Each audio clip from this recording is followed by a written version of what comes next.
All right, guys, well, we are back out here. It's middle of September right now. There's no seasons going on. Back in August, I got in touch with the guys over at BA Global Defense with their thermal imaging scopes.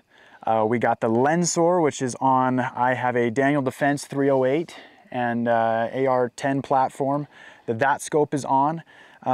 Tim, he's got a FN Scar, also in 308, and he's got the Riddik model on that scope, or on that rifle.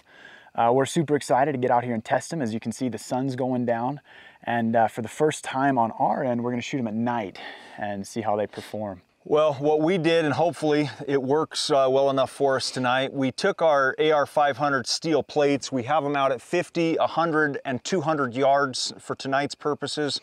We duct taped some thermal hot pad, heating pad packs on the back of the plates. If you duct tape them on the front, the bullet impacts and it shreds everything off the front of the target. So we're hopeful that there's enough heat coming through the plate that we'll be able to see them in the thermals and shoot at them. We just looked a minute ago. I think we're going to be good, but that way we should be able to get recording off of both of these scopes of our impacts and of our shots, just making sure that we're dialed in. We do have, Kay didn't mention, a hunt for hogs coming up here in Texas. The guys at BA Global Defense were kind enough to invite us out there and shoot our rifles with their scopes at hogs, and they have a bunch of land for us to cover.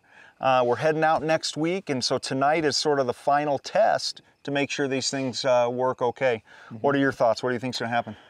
I'm super excited. One of the big things with these, we've done some other thermal stuff in the past with hogs, with just stuff that we've used on from friends of ours and stuff like that. One of the big things that we like about these is they actually have a rangefinder built into them. I haven't seen that before personally. I'm not an expert in the thermal world. This is definitely a little bit outside of my normal area, but I haven't seen that before. So I really like that you're not guessing. I can look at the reticle and know exactly where I need to be. So that's pretty cool to me.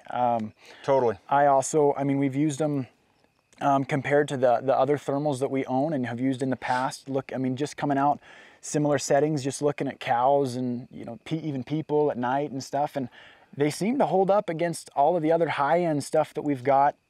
And ultimately, do they shoot? And I think that they will. I've been really, really happy with them so far. And I'm really excited to see how they shoot today. The sun's starting to go down now to a point where I wouldn't be able to shoot right now. Yeah, it's with past a regular rifle. So it's past the regular shooting light for regular hunting purposes. So we are shooting suppressed, so we're not going to be wearing ears. If you're not shooting suppressed, it is super, super important. Protect your hearing, wear your earplugs. But with the suppressors, we don't need to. That's the beauty of them. So let's hop right into it. I think we're going to start with the Scar first, as long as that's cool with you. We'll rock with that. We'll get some shots up on that. We got a target at 50 yards, 100, and 200. Obviously, we're shooting steel, so we're not going to be able to see it. These will be recording with the regular camera. We're just going to be listening for the ping. So shooting this Hornady American whitetail ammo. This uses a Hornady interlock bullet. It's not super expensive ammo. It's not cream of the crop ammo. But man, 20 years ago, I shot these same bullets, and they really performed on deer and elk. And I think they'll do just fine on hogs. It's a solid bullet. Hornady is making some really, really accurate stuff. So I think we'll be good for sighting in. I think we'll be good for the hog hunt. But let's get after it. Sounds good, let's do it. All right, so first up tonight is my FN Scar. It's chambered in a 308 Winchester, nothing super fancy there, but I love this rifle. It's smooth as butter. The action and just the comfort in shooting it is phenomenal for this type of platform. The guys at BA Global Defense were nice enough to let us borrow these scopes. This is their Riddik model, and it's designed to be a little bit more of a long-range model than the Lensor, which is going to be on Cade's rifle. This FN Scar is easily a 500-600 yard gun, if not much further than that. We don't intend to shoot hogs at 500 or 600 yards. Really, about 200 yards is our limit. But I wanted to put this scope on this rifle just to set it up for a little bit longer distances. And I think it's a perfect combination. It looks good on the gun. It feels good when we shot it in the daytime.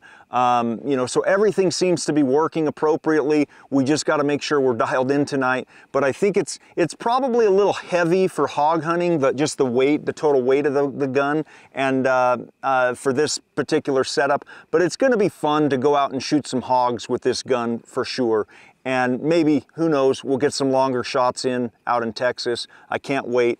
Let's get downrange and put some bullets on steel. FN Scar, 50 yards, round steel target. Let's get the record button. It's one push record. An icon on the screen lights up with a video record and a microphone. So I know that I'm recording. Here we go.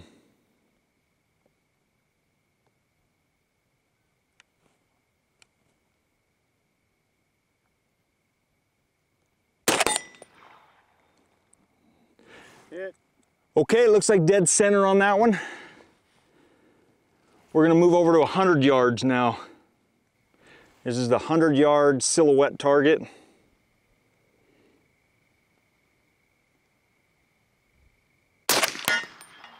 Hit. Yeah, I can see the impact. When the bullet hits the steel, it's a big burst of heat, and so you can see the impacts on the target. I can actually see now on this this target, I'm just a hair, like an inch to the left, and you know, right across the middle of the body. I'm not moving the scope based on that. So we're gonna move down to 200 yards now. Here we go, closing the bolt. Okay. Gonna hit record. Okay, we have record and sound. Okay, we're looking at the 200-yard target. It's a 12 by 12 square, but it's hung like a diamond, so it's hung by the corner. And my crosshairs are right on top of it right now. So I'm holding dead center. I'm gonna fire right now. Hit. Right on. Let's put another one down there.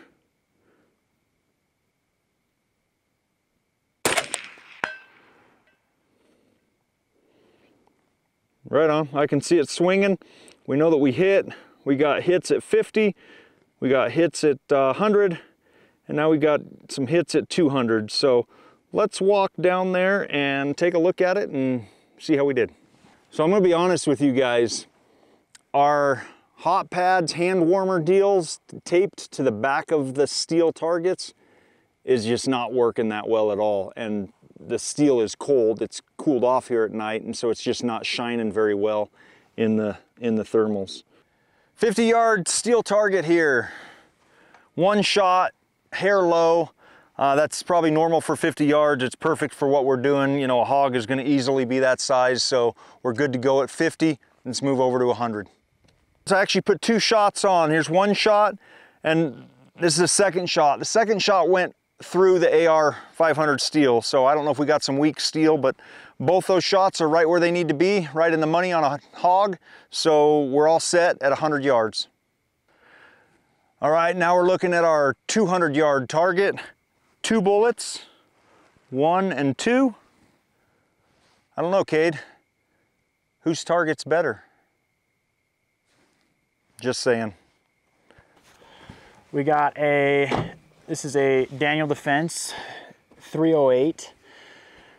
This is the Lensar model, and this one's a little bit not quite as far range. It's a little smaller, a lot more compact.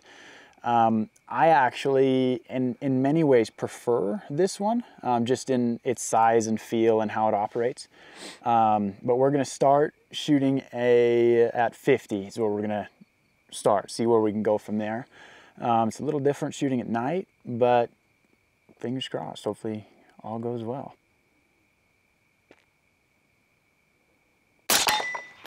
Hit. All right, well 50 is good. I think I can see the impact, and it looks to be right about centered at 50, maybe a hair high, which is fine because for the farther distances, a little high shouldn't be a problem. So I guess at this point, maybe we just take to 100. Take it to 100. All right, that's what we'll do. Hit. All right, well that one was good.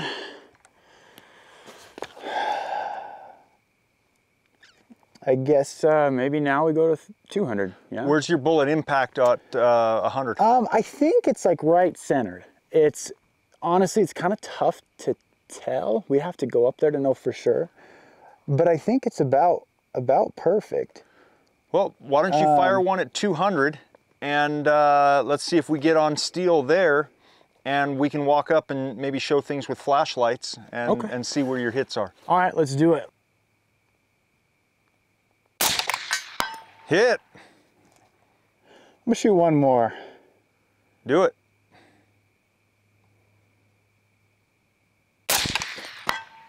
Hit. My bag fell, but I'm pretty happy with that, honestly. I mean, you guys can't tell, the camera lies a little bit in this regard, but it's dark. The only stuff I can see beyond this little bubble is the lights of stuff that's 20 miles from us, and I can barely see the outline of the mountain and the stars. So, I mean, the fact that I'm able to hit consistently at, 200 yards on a, what's the dimensions of the plate? Probably 10 by 10, 8 by 8, 10 by 10? They're 12-inch plates. Okay. That's the 200-yard plate is a square 12-inch by 12-inch. Yeah, so 12 by 12. I don't know the exact shot placement. We're gonna have to run up there and look, but overall, dude, I being able to shoot at night is pretty cool to me. I like that a lot. I think with this setup, I'm super excited. It's gonna be a blast hunting hogs with these guys. Especially we've done it in the past, and these guys know how to do it. I mean, they're making their living off of these thermals and stuff, and so I'm excited to do it with somebody who's truly an expert in the industry, as opposed to just some of these guys that do it on the side. And for the first time, I feel like I'm pretty much set up that I can go do it with my rifle and my setup. How I know that it's working, so I'm really excited. Let's go walk up there and see exactly where we've been hitting and get some more information from that. Well, this is the 50-yard target, and right there's our impact. This was completely wide, except you can see my thumbprint because I touched it immediately after we painted it, but that's our impact right there, 50 yards in the dark. So we're gonna walk up to 100 and see what that one's like, but as this is right now, that's a dead hog. All right, 100 yards, right in the middle, same exact thing. It's actually funny because the hot pack is literally right behind it. It's on the exact other side. So 100 yards, pretty much perfect as well. So let's walk back to 200 yards and see what that says, but in my mind, it's flawless. I'm not gonna change a single thing about it. I like where it's at. All right, 200 yards. Obviously, it's a little bit pulled to the left, but it being dark and I'm aiming for it's kind of a blob. I'm not worried about that at all. Both 100 and 50, it was dead straight on. These two shots I'm happy with. I like the setup. I'm gonna roll the exact same setup into Texas here in a couple weeks. I'm not gonna change a thing. So I'm super stoked. I don't know what dude's opinions are, but we can, I'm curious, what do you think, dude? Yeah, I think you're spot on. I'd say probably throw a couple more down here at 200 just to see if you can't adjust that group. Don't adjust the sights, but throw a couple more down here just to see if the group opens up to the right or pushes to the right a little bit more. But you know, 200 yards, that's a dead hog, and we're gonna have a lot of fun. I can't wait. All right, we just finished up shooting. I had a blast. It's my first time shooting steel at night. I was a little bit nervous as to how it was going to go, how we were going to be able to manage everything, but I thought it was a lot of fun. It was one of the more fun shooting experiences that I've had. My rifle overall shot great. I'm super happy with it. Getting it sighted in during the day translated to shooting it at night, and absolutely zero problems. Our hot packs didn't work as well as we Not hoped. at all. We had them on the back. I think on the front end, I think they'd work a little bit better, but I think with the cold air and them just being strictly out, not just in your pocket, I think they lose their heat really fast. I think they need oxygen circulating through them to and heat movement up. and the steel just absorbs all the warmth. Yeah, and so that was not, we'd have to go back to the drawing board if we were going to do this more often. But we got it done. Yeah. We did find the targets. We found the steel Yeah. targets and we got them shot. So mission accomplished. Yeah, so that was a win for us. I love the scopes. I think they're both awesome. I've shot through both of them now. In order to be proficient with these, you need to practice with them. They don't set up like a regular scope at all. You know, the left, right, up, down. It's a little bit different. It's a little bit tricky. Once you learn how to do it, it's simple. Easy. But you need to practice doing it. Don't just go out and think you're going to be shooting in 15 minutes. Yeah. You need to just go through the steps to learn how to use it. Really easy to use. I love it. I'm excited to go out. Hopefully everything continues to perform well for us. Mm-hmm. I've got nothing but great things to say about them, and I can't wait to see our first hog through these and get after it. Absolutely. It's going to be exciting. Yeah, I mean, huge thank you to the guys over at BA Global Defense. I loved hanging out with them, and I'm super beyond grateful that they were willing to send us these so that we could test them out and have them to be able to work through these learning curves so that we can take them into the field and be able to use them to their full potential. I'm going to link them in the description. Make sure to go check out their website, all their social media, all the stuff that those guys are doing. I think that's pretty much all the stuff we need to cover for the field right now, and let's go from there.